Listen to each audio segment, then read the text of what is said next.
All right, welcome to the Easy Project. It's Eddie and my boy Zeb. Got a special guest, one of the big lads, my man, Matty Hartigan. Hardigan. What's up, bros? Yeah, thanks for having me. Thanks for coming, bro. Bro, how you been? Been really good, thank you. Been really good? Yeah. Hey, man, not many people out there probably don't know you, but I'm going to Throw pump your 'em out, ties mate. up Dish really it out, well mate. with Dish these it out. flowers. Dish So it listen up. Listen up. Okay. Matt Hartigan, Western Sydney, born and raised, one of 5 kids, a Patrician Brothers Blacktown alumni, and former teacher nurturing some of rugby league's biggest stars from the West. In 2017, Matty, with wife Teaghan, would move to the GC to begin their family of 4 with 2 boys and 2 girls. Matty took on the rugby league program at Marsden State High School under the guidance of one of the best principals in the game, Andrew Peach. Has a pro Peachy in there, Good bro. plug. Matty started free peak performance during COVID alongside wife Teaghan, helping with development of young aspiring rugby league players chasing their dreams, and soon they launched their own game, the Free P Tag, in 2021.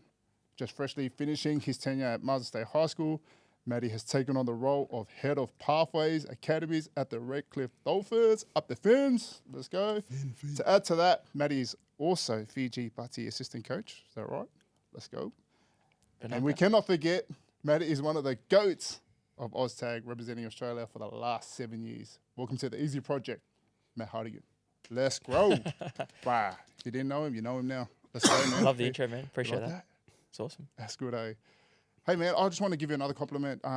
We talk about this being transition. I remember when I came back from the Super League, first person that gave me a call to offer me a job was Matty Hartigan. Yeah, good. Appreciate you for doing that, because it's sort of like put me on the right path to the youth development side of things, starting up the AIM Foundation.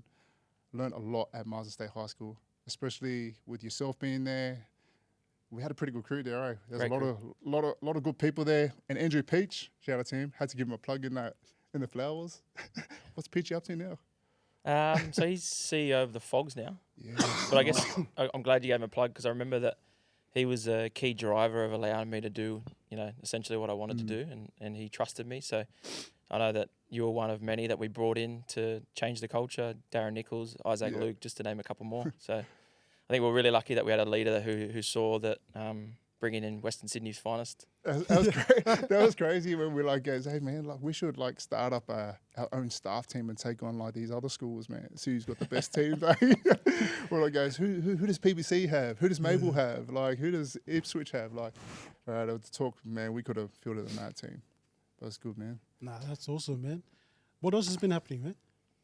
No, just enjoying time with the family at the moment. So obviously said my goodbyes to Marsden, which is tough. Yeah. I think it's tough mostly because of the kids and the relationships with the families. I found that most difficult telling the families, because I guess when I asked them to come to Marsden, they trust me with their young one's future, and I don't take that lightly. So, yeah, that was difficult. But since moving on there, it's just provided me an additional chance to be home more and be with the kids. So I've enjoyed that, and it's timely with the weather at the moment on the Gold Coast. Outstanding. 100%. Hey, I feel like going to go out on another limb here. I feel like we've got 2 other Queensland clubs here, the Gold Coast Titans and the Brisbane Broncos. You did work at the Brisbane Broncos, but I just reckon that, man, there's an opportunity missed to get you on board as head of Pathways. Man, how did the Dolphins gig come along? Yeah, so I remember that they got announced in the competition, and obviously they appointed Wayne Bennett, which really lucky and fortunate that I've been able to be a part of learning from him in this short tenure that he's had at the club. But one of the first appointments was Peter O'Sullivan, who I'd obviously had a relationship with previously through coaching his son, Sean. So I remember that we once he was appointed, he then got me to meet with the CEO. So I think I was maybe the 5th employee of the Dolphins or so, around that mark. So we met at a cafe, and I remember it vividly because they were doing the documentary. I remember I walked into the cafe, sat down inside, and then I got the shush. They're over outside, so I had to set up in front of the camera. So that was an interesting start to it. But I think really fortunate that the timing had aligned well with where I was at in Queensland, and it's just been a blessing to be able to learn from Wayne. And I think the Dolphins have been really lucky that they've been able to build everything from the ground up with good people. Let's all right. Let's take it back. Let's take it back to when you're a young kid. what does life look like in Sydney West? Where, Blacktown? Born and raised, so Seven Hills, obviously. Seven Hills, part of let's the Blacktown region. But yeah, grew up Blacktown. Went to Patrician Brothers, which is obviously a heavily rugby league community. Yeah. So a lot of my friends enjoyed similar hobbies. So one of the guys who you guys connect with, Joseph Paulo, was a good friend right from the start of Patrician Brothers Blacktown. But yeah, came through that, which was obviously a Catholic school, built on good foundations and morals and ethics, and learnt good training habits, good work ethics. And I was always, I loved school. I was always a bit of a perfectionist in terms of schoolwork, so I was always dove hard into the books and just enjoyed rugby league on the side as well. Yeah. How's it been like growing up in that environment? Did you ever wanted to play the game of rugby league? Yeah, no, definitely. I think everyone who plays it obviously aspires to be the best they can be, and I look at it as really lucky that I got to play with so many guys that went on to the NRL. Obviously, I didn't go to the NRL, but I think learning and growing and essentially not reaching that goal, it sort of inspired me to, I wanted to make the NRL in my own way. So that was one of the reasons that put me on the path to coaching and development really early. I remember it was had a shoulder reco, and that sort of threw me into coaching probably earlier than I thought I would. Yeah. Learned a heap of lessons there, and then probably my last playing memory was I'd retired, and then I decided to come back. And Matt Lodge, the only place he could play was A grade during his ban. So I came back. We made the grand final and actually lost to St Clair by 2, which is obviously your mob. I think it was 36-34. Sorry, bro. Yeah, obviously some really good memories there. But I look back and think, I see FTA doing so well in that community. I think that there's so many good things coming out of that community because you have to work hard for everything you get. Bruh. Oh, man, we've just lost a soldier. Our boy Eddie, he wasn't feeling right, but hey, man, we'll crack on, bro. We'll crack on. Obviously back to my last question, man, when we talk about, some of the biggest names in rugby league, Blacktown, Patrician Brothers, man, you would have been part of nurturing some of these dudes. What was that like? Yeah, it was phenomenal. Yeah.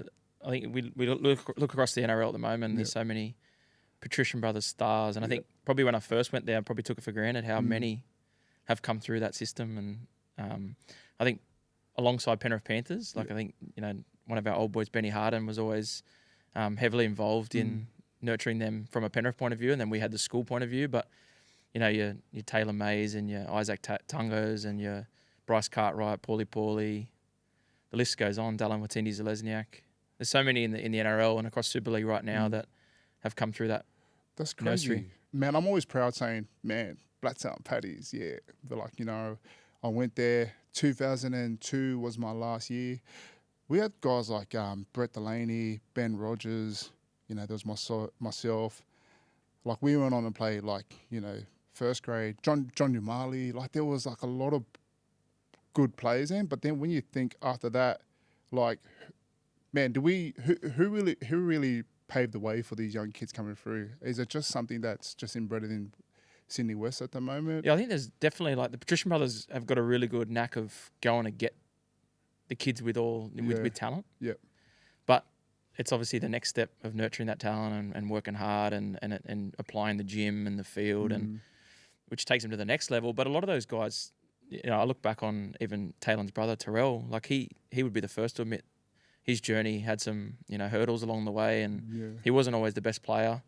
But look at him now, he's one of the elite props in the game for the Sydney Roosters, and a family friend of ours, Matt Moylan, he's another really good example of.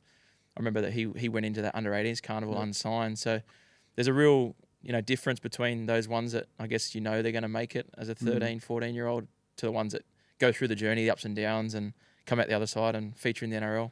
Who was your mentors? Because I know when I was there, it was Matt Cameron. He was one of the.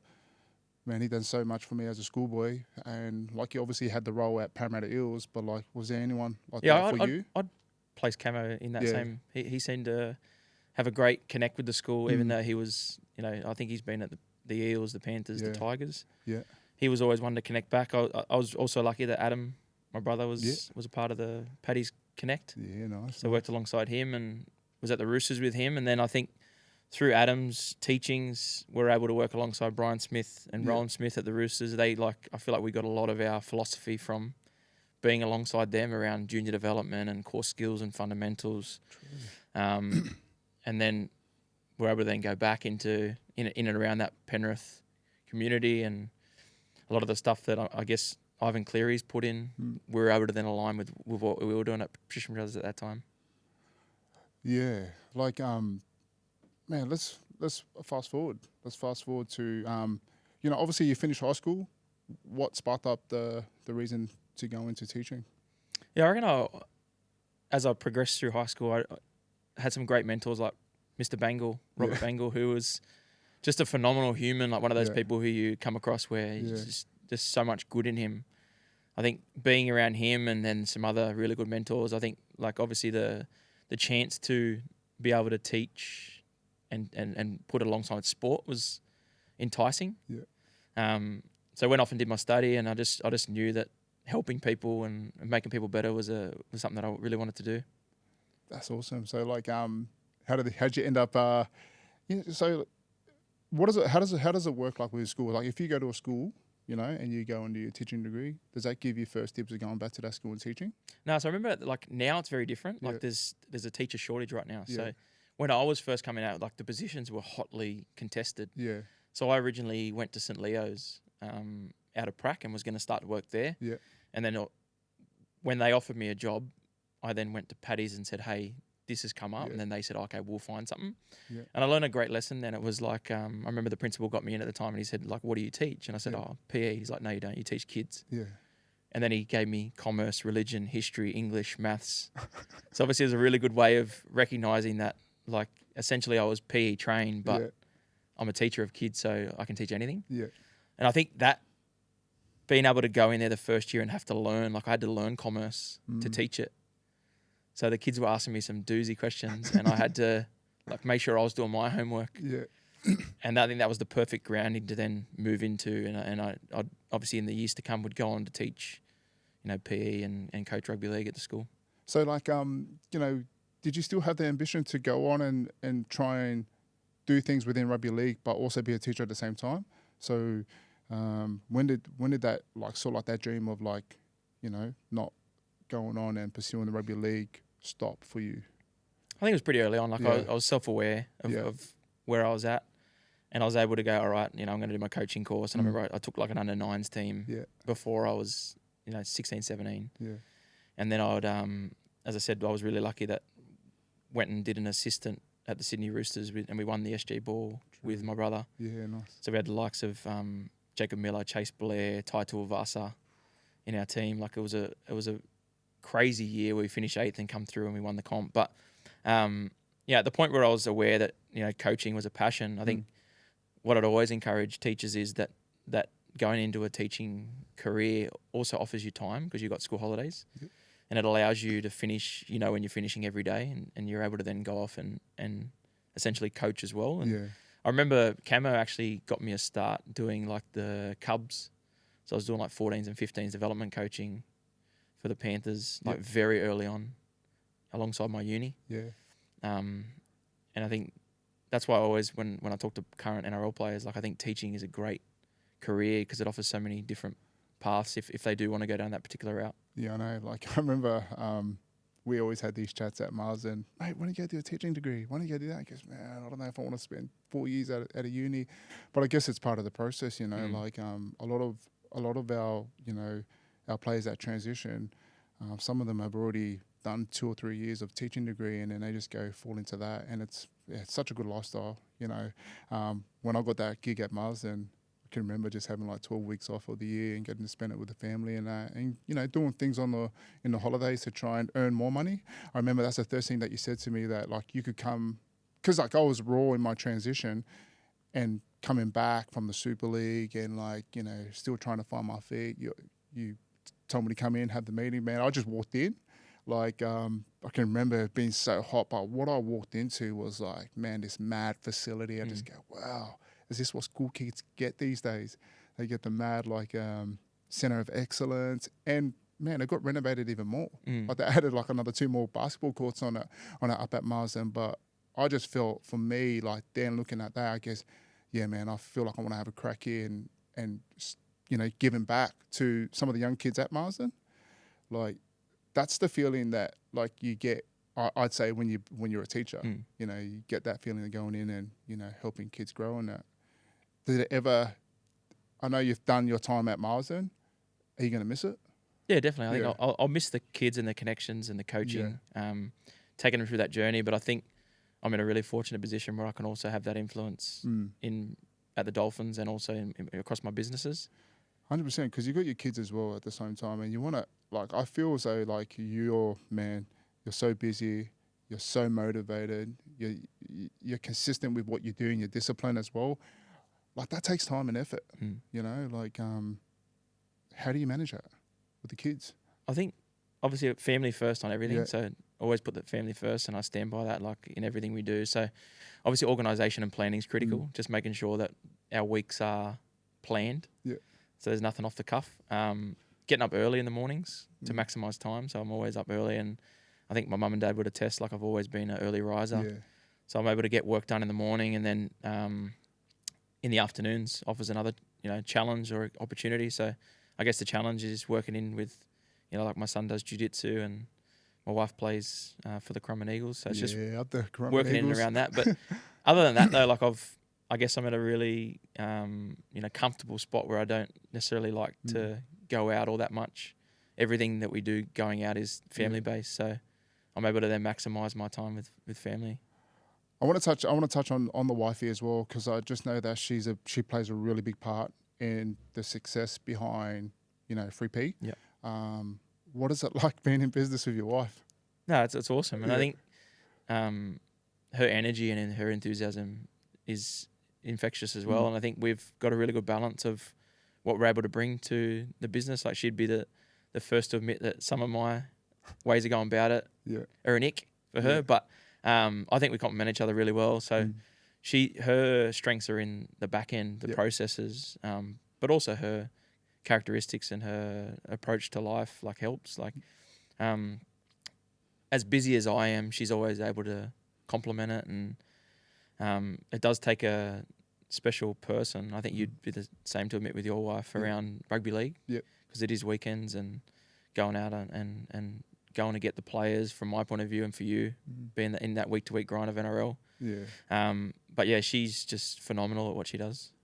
A shout out to Teaghan and what's her sister's name? Sienna. Yeah. They just won the cup. What's it called? What was that trophy? So they won the elite women's competition. Yeah, nice. Shout out to Social Lab too, one of their sponsors. Yeah, Social Lab. Hey, always doing good things. Hey. Yeah. Man, that's awesome. So like let's go back to, you know, why you got into the 3P side of things. You know, what is 3P? Yeah, so 3P is essentially, you know, find your purpose, practice, because without practice you won't improve, and then show persistence through the tough times. So that was where the 3Ps were built from. Yeah. And it actually came out of COVID. So I was at the Broncos at the time working in junior recruitment and in NRL education. So my job was to help those players begin to start to transition. And one of the things that kept resonating with me when I was trying to provide examples and then trying to encourage them to start businesses and use their brands was that, you know, instead of telling them, show them. So I just thought, okay, well, I'll start this business and show you, because I knew I could do it. You know, I'd previously had business called Lions League with Joseph Paulo and Nate Campbell. Yep. So it was born out of that. And then essentially I thought, you know, I could see that coming from Sydney, where there was so many NRL opportunities for young kids, to Queensland, where if you weren't in the Broncos or the Titans, there was no opportunity. So essentially it was like for that player, you know, 31 right through to have a chance to have elite training. So right to this day now, we'll start our elite pre-seasons in October, 6 weeks, nice. And then we'll run that again from January through to March. That's crazy, because I know when we were young kids, there was none of that. There was none of that. So like you'd either just play local league, and then you just go, if you're good enough to make Harry Matthews, you play Harry Matthews and SG ball, and then you climb the ladder. But over here, they just have like Mal Meninga, and that's it, eh? So I feel, and Cyril Connell, like I feel like that's still like a good sort of like stepping stone to chase your dreams. But at the same time, man, some of these kids that are up here, they want to go down to Sydney and play for, you know, your Parramatta Eels, your Penrith Panthers, and they want to get recruited. So it's crazy to think that some of our young kids like that are in the Queensland comp want to go down to Sydney and, you know, play with players down there. Is that another reason why you reckon 3P has done so well over the past couple definitely. of years? And I think if we go back to like Matt Cameron's work with the Cubs, like when you're in the Cubs, you're in their under 12s, 13s, 14s, 15s. And that's for a big chunk of kids in that Penrith district. So they get elite coaching of fundamentals from a really young age, which I think was missing here. And you know yourself, like some of the examples we rattled off around, you know, your late bloomers and the people who aren't necessarily seen as talented at a young age aren't getting the same training. So we're able to bridge that gap. And I think in the last sort of 12 to 24 months, some of our best success stories are girls and young women who are coming to our training and then able to progress to NRLW. And the way that elite women's sport's going at the moment, like it's so exciting, and some of the increases in, you know, monetary value on their contracts just mean that if they're able to invest now in themselves, you know, that in the next 5 to 7 years, I know that the CBA and the RLPA are doing some great work around what the minimum wage looks like for a young girl progressing the NRLW. But if they can lay the foundations now, then they'll reap the rewards in the next few years. 100%. I feel like, you know, I can definitely put my hand up at being one of those kids at a young age, not getting looked at too much. Probably started, you know, causing some noise when I was about 18.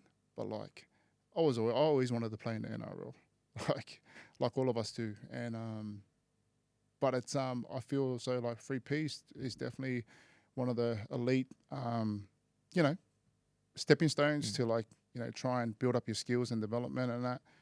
And man, I've been to some of your clinics, and man, you got these kids passing the ball like left to right really good and crisp, and it's a good skill set to have.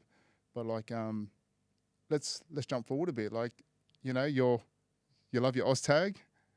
Like they say in the Flowers, you're one of the goats. So how did that all start for you? OzTag and that, like, did that start straight after? Were you doing it back in high school, or did you something you picked up? Yeah, that's what came out late. It sort of, I guess, it filled the void of not playing rugby league at that point. Yeah. So again, I'd just come off the shoulder reco, 2015-ish, 2014. Just really enjoyed the connections with team and the ability to play with other people. And I'd grew up playing touch, so they were able to, you know, provide that missing element that rugby league brings to your weekly sport. And I just really enjoyed playing right through there and competing for Australia and New South Wales. And there's so many good players out there that it's exciting to see that the future of non-contact sports. Yeah. I know that in the Olympics, the flag football. Yeah. Like I know some really good taggers who would, you know, if they cross over, they could become Olympians, definitely. Yeah. Man, like you think about it, like it brings us to your next passion, like the 3P tag. Like I've seen that grow so much in the last 3 years. How's that going now? Like what, man? Yeah, no, it's been awesome. Like I think we, alongside my wife, we obviously training kids, and you know yourself, young kids love to play. So we got to a point where we'd done our pre-seasons and we thought, you know, how else can we inspire and we connect? Well, you know, sport plays such an important role alongside culture in creating connections. So we thought, okay, how can we provide a game where we can essentially link back to our academy? Yep. So we created a game where we put our own rules in it to encourage the things that we were teaching. So obviously you played it last year, but if you score on 0 or 1, you get a bonus point. So our thinking around that was, instead of your team getting the ball and taking settles, you straight away attack. Yep. Because we want the players attacking and using their core skills and their skill set.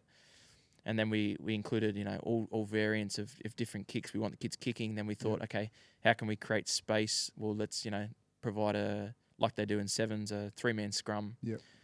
Just to get players thinking, create thinking players. And then the flip side of that is if they can get a bonus point, it also encourages defenders to think about transitioning so they don't miss the next job. So if they do lose the ball, it's really important they defend the next play. And then we thought, okay, how can we keep that going past play 0 and 1? It was let's put a bonus zone in there so they have to chase back every single time. So essentially we're just trying to connect our performance academy, 3P performance, with a game, and it seems to have really caught on really well, and we believe that we're the closest thing to rugby league without tackling. Yeah, you are. I struggled with it last year. We put a team in it, and I remember hitting you up and said, man, give me the Cook Islands, bro. Give me the Cook Islands. And gee, it really surprised me. Like my hardest take on playing OzTag is trying to get the tags. I just kept on getting done. But then we're playing against all these young kids. You had all these young kids coming and playing in the elite division. Come on, bro. Like you guys ended up taking it out, the French team, which wasn't good. I didn't want to win my comp. Why not? But just on tagging, that's why we love the tag element, because you have to get in front to get the tags, which you know yourself, like teaching kids to get in front is really important in terms of rugby league. Yeah. So what does it look like? You know, in 5 years' time, what does your vision look like for this whole 3P concept? Yeah, well, it's exciting. We have obviously built to a point where we continue to reach capacity at our venues, which is, it's got its challenges, but it's exciting in the same sense. This year we'll have teams from New Zealand come over, which again provides a new concept. We've got, some age groups up to 21 teams competing for girls. Our girl numbers have gone through the roof, which again aligns with what's happening externally with women's sport. And then obviously this year we'll launch our first New South Wales comp. So we'll go down to Tuggerah on the Central Coast, and the New South Wales kids will have their first taste of 3P tag. Yep. With the eventual goal that we'd love to, down the line, to be able to provide the opportunity for those, that rivalry within New South Wales and Queensland to face off against one another in the next few years. Are you looking to get it? I know, people can get access to it on YouTube. Do you see it going bigger than that? Like, maybe trying to put on like a KO TV or something. Shout out to him, Mitchell, too. I see he's gone on KO. At the moment, we're really happy because obviously through our platform, we're able to show off our sponsors and our partners, which is really important to our competition, because if we didn't have this support initially of the likes of Logan Council and this year's Central Coast Council, nice. And also shout out to the Department of Tourism and Sport who've just come on board as well. We wouldn't be able to provide the competition because there's a lot that goes into it to making it and making sure it's a special representation. And because we are all nations, 21 cultures, we try and give off a really good representation of all those cultures through food vans and music and performances. And we're excited by what it can bring this year. That's one thing I love about your drive and passion. You're always, looking at ways to bring the community together. And I feel like over the last 3 years, I've seen it grown like massively. Seen some really good talent that come through and play. Got some really good young kids there. So, I always like going back to the Marsden thing. I remember he's still in contact with Pinky, our boy Pinky. Yep. Yeah. So he's with the Dolphins. He's with the Dolphins now. So it's so funny for you, like we talk about, being there so early and you're committed.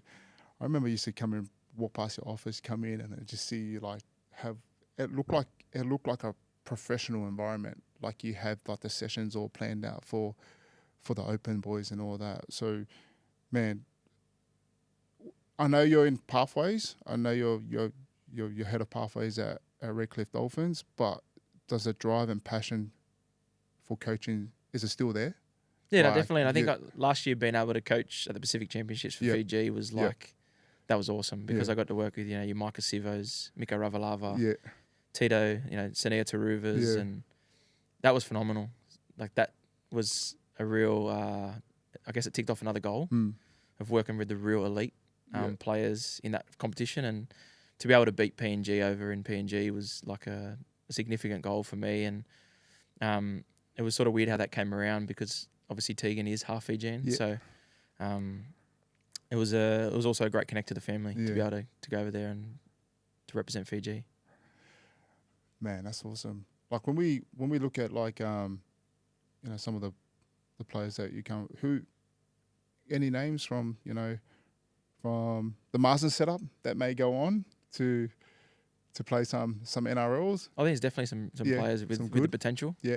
I think the first one, it's hard not to go past. Like I remember arriving in 2017 to a young kid called Tessie New. Yeah.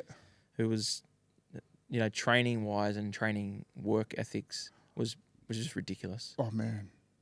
So There's some of the stories that I heard. I was blown away by him, and he was always destined. Yep. And I still think his best football was in front of him, Yep. like Tessie. I'm excited by him. Tony Francis. Yep. Moved from Sydney. The family. I got them. Was a part of them moving to Yeah. Marsden from Yeah. Sydney, from Nice. Westfields, and I think like he's another one who in the next few years, I think he debuted this year. Yeah. And alongside his younger brother is another potential. Chupo, is it? Yeah, so Yeah. Tupou Francis, the Francis family.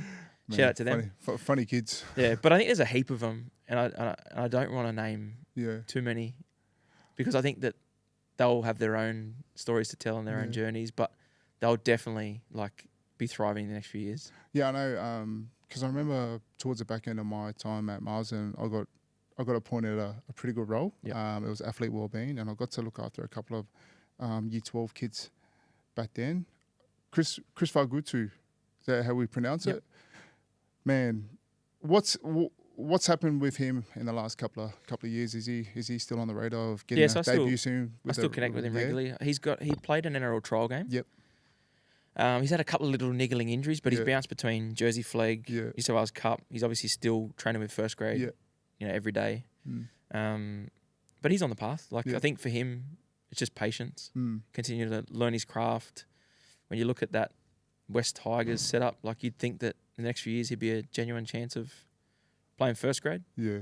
But I guess that's up to him. I think, man, that's one thing that if I could give advice to young kids, and you could probably do the same too.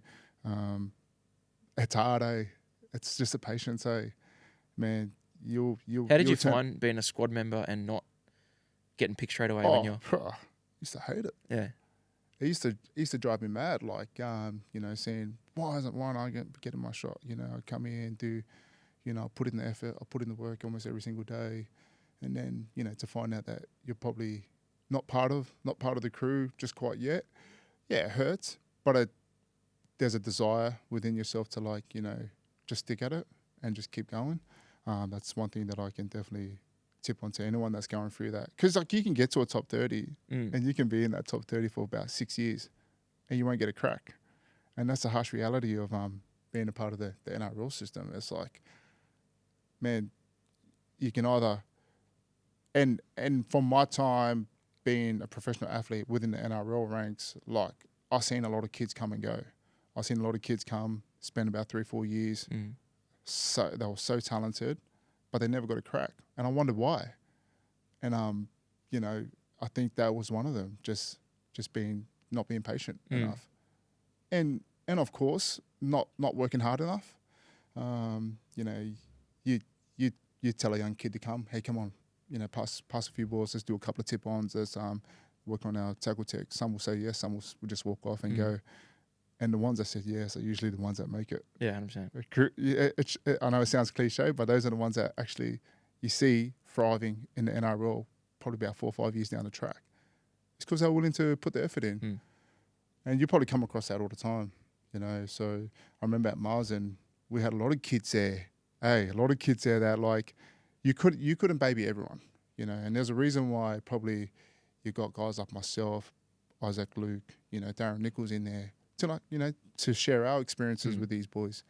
And some of them took it on, and some of them were just so impatient. Nah, I want this and this. If I don't get this, I'm going to get back and do this. And I go, well, it just shows that you're not willing to put the hard work in. You're not willing to work hard. And then for me, that's why I got people around me to complement what I was trying to do, because yourself, Nichols, and Isaac Luke have got so many experiences and stories that you can pass on to help them become who they want to become. Yeah.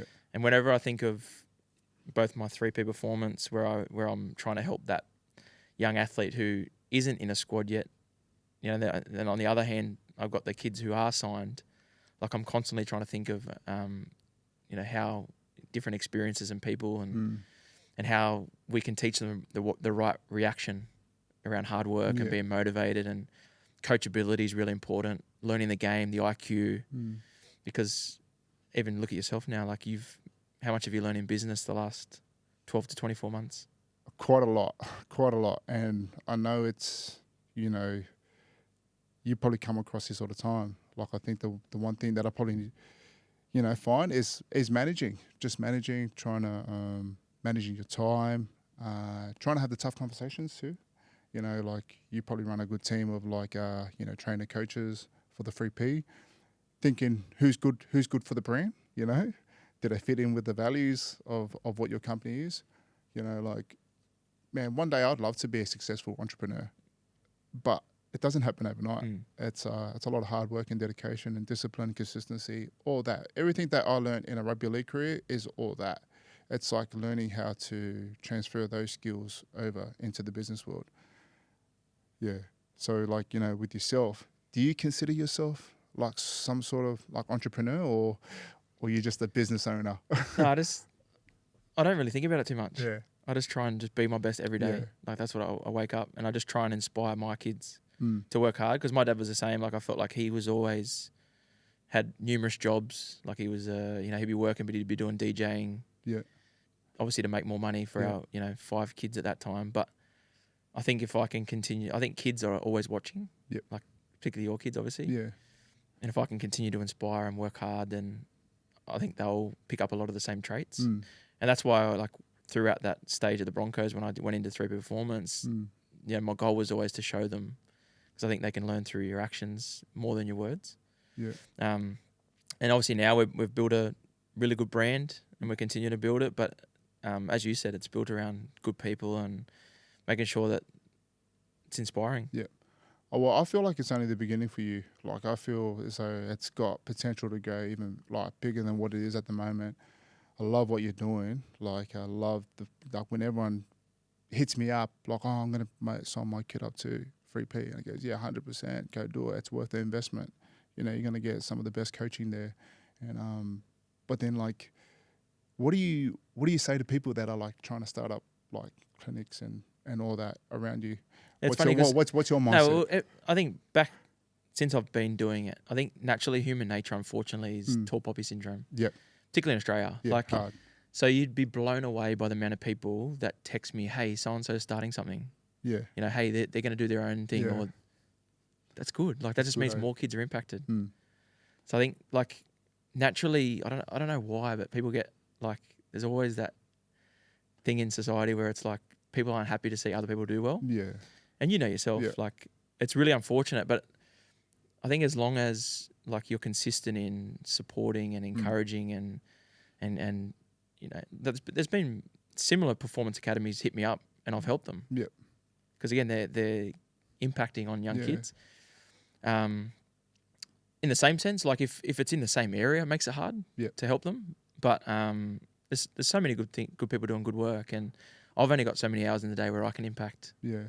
So, like, my message is that there's always, if you're passionate about something, then I guess you got to go after it. 100%. I feel as though, like, you nailed it right on the head there. Like, if you want to start something, go do it. Like, and, you know, I'm not saying to someone to go start a freaking an academy, like, in the areas that you do it, but, like, you know, if you've got the knowledge and you want to give back, and you're confident you can articulate that to a group of young kids, why wouldn't you do that? Why wouldn't you go create an income and go out and do this and know that you want to do it because you mean well and you want to give back? I think the FDA, I don't know if you've met Ozzy. Yeah. Oh, no, I haven't. He's one of the boys there. You know, shout out to him. Chris and Teaghan doing amazing work in Western Sydney. But I think his quote is like, "We all can win." Yeah. Like, that's so true. Yeah. Like, I think often people start things and they're like very individualized and they just want their thing to be the best and for them to be the only winner. Yep. So I love that quote around everyone can win, because I think it all comes back to impact and consistency. Like, can you impact, and then can you stay on it in the tough times? Because I think from me, what I've seen recently is I don't think there's been a harder time financially for families. So I take that personally. Like, if they're going to invest, I want them to get the most out of it. Yeah. How do they get the most out of it? I've got to make sure the coaches are given 100% and matching my energy when I'm not there. Yeah. Which was just a challenge. Yeah. Particularly when I was overseas last year. But on the other hand too, it's about teaching the parents that essentially when you come to these things, they often come. I've had parents go, "Oh, that seemed very simple," but it's the fundamentals and the simple things that you need to nail. Yeah. That's another challenge. Yeah. That I guess it comes back to teaching parents and educating them around what it takes to become a professional. That's the hardest thing, like, rugby league is so simple, but the value that you're going to give to that person, that person's child, it's definitely worth it, at the end. But that's the hardest thing, is always trying to impress. But you don't want to change what you're really good at. You're good at the little simplicity of like drills, learning how to pass left to right properly, staying square, like on defensive patterns and all that kind of stuff. Yeah. But some of these kids might think it's too boring. And I always think one of our analogies we talk about is like the importance of the dinner table. Yep. Like, what are your parents saying to you? Because you know yourself when you're coaching and then you're at the dinner table, you're hearing the opposite. Yeah. It makes it very hard for that particular young, boy or girl. Yeah. So I think it's continuing to educate. That's a hard thing. Like my daughter, she plays netball, and I'm loving her netball journey, but I can't really say much because I got no idea what netball's about. I turn up, I watch it, and then like I just look at the effort. I just look at is she competing? That's all I look at. But then like when you're like when you start thinking about kids, when can we start these clinics? And I go down to Madrabar, they're all there, and I tell my daughter, "Do you want to go do that?" And she goes, "I don't know." Like it just means that is she ready? Is she ready for me to be that parent and push her in that direction? Do you feel like you got a lot of parents that push too much? I think you definitely get a vast, difference in parents. Yeah. Some are what you're saying. They'll sit back and they're happy to essentially hand over, the work to you. Yeah. And then you got others who are very invested, want them to make it. So it's finding that balance. I think like this year at Marsden, I decided to take the Year 10 team, which is I was excited about because it's essentially then you're preparing them for the next step.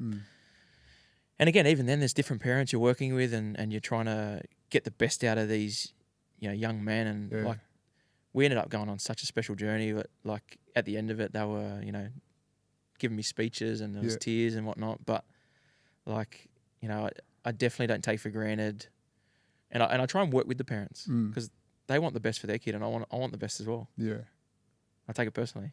Yeah, no, it's good. So, what was it like? What was it like your last weeks at Marsden? Was it sad? Yeah, it was definitely sad because we went on a run. So we went in the holidays, 2 wins, 2 losses. Yeah. But I knew there was something special in the group, and then we went on a run to the grand final. Yeah. Ended up going down in the last couple of minutes, but it seems cliche, but like the journey was so special.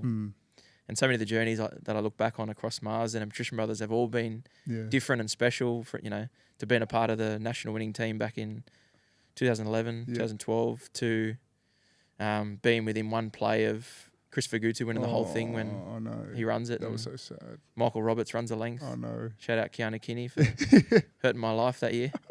Special talent, man. Man, you played against some... Man, that PBC team that had like Dean Mariner and all that, but that was a gun team, man. And I look back, like I think now, like wow, like we're not getting the minor premiership. Yeah. So at that stage, we became the Langer champions because it was first past the post. Yeah. But now I look back and think Dean Mariner, Kinney. Yeah. And then we've got Xavier Stowers over in Japan playing rugby, Chris Fagutu down at the Tigers, Leon Tahau at South. Like some of those battles, you look back on. It was good to watch. Like your boy Eddie P. Yeah. Matraville. Where is he? Man, that's so awesome. Yeah. Let's finish it off, man. Let's what we usually do at the end of these podcasts, we always say we always get our guests to give a key message. Give us some wisdom, bruh. What's a key message for? If I was to summarize today, I reckon like I sit in a great position because I can sign kids to the Dolphins. but I can also work with the ones who won't get signed at a young age. So, and I've said it to you and Eddie previously, like I'd love for the NRL to change the age of signing from 15 to 17. Yeah. Just around maturation and providing the kids more time to find themselves and to enjoy what they do in rugby league. Yeah. So I think my message to the kids is like, whether or not you're signed at 15, like, doesn't matter. Like if you get signed, work harder, continue to grow your game. If you're not signed, how are you going to work your backside off to get that contract or to secure that dream you want? So yeah, just the message is around persistence. And I guess that links back to 3P. Find your purpose, practice, continue to practice. When you think you've done enough practice, keep practicing. Yeah. And through the hard times and the hurdles, show persistence, because nothing comes easy. We talk about your business journey. We talk about the journey that we're all on. You're going to have ups and downs. There's going to be times where you doubt yourself. Stay on the project, stay consistent, stay humble, keep working hard, and take joys out of other people doing well. Yeah. Don't think it always has to be yourself. I know. It's always good to provide that support. I always, I know we always have chats now and then. You're always like really interested in my journey, and I'm always interested in your journey. I love what you're doing with 3P. Love how you're trying to, build. I reckon it's a good, like an empire that you're trying to build. And it's around just giving back to the community and building these young people into good people. That's one thing I'm big on, finding, like, building the skill set within these people to teach them how to talk and be honest and respectful young people. But I feel as though, like, if you don't have that, then I just feel you're going to struggle with, like, the rest of it. I feel like good person first to be able to understand and respect the people that are teaching you how to do things in life. Yeah, definitely. And I think that what resonates with me is, if we were to link to Lexi's brand of legacy, it's like you realise that you go through life and you go on your journeys and you achieve your goals, and we're all getting older now. And it's like, well, what legacy can you leave for your kids and for the next generation? Because ultimately we're going to get to that old age where, the time will come to into the next life, or whatever your beliefs are, and it's the legacy and the work you've done previously that people remember. Shot, man. Thanks for your time, my bro. If you got any questions for my boy Matty, like, share, and subscribe. We're trying to get to 1,000 subscribers on YouTube. By the way, we're on 700. We're doing good. Okay. We're doing good. Maybe a live podcast at the 3P tag competition. Yeah, 100%. 3P tag. When's that? So announce a 3P tag, please. So we've got 3P tag, the junior one, which is at full capacity. So there'll be, I think between 180 to 200 teams on November 15, 16, 17 in Logan, and then November 23 and 24 at Tuggerah Central Coast. Yeah. And then January 18, 19 at Burleigh Bears. So that'll be our senior competition, which is exciting because I think this year should be around between 50 to 70 teams. So it should go close to doubling last year's competition. Yeah. And for anyone that came down last year, again, all nations, cultural celebration, come down and support your team. No, it was a great event. And if you were there last year and you watched the Cook Islands, I'm sorry. Just want to apologise for how bad we were. No, but it was good fun. Nah, man, appreciate your time. I know you're a busy guy. I think you have to get up to the highway now and go up to Redcliffe. Is that right? Thanks for it, bro. No, thanks. Appreciate it. Cheers. Shot Eddie. Eddie P.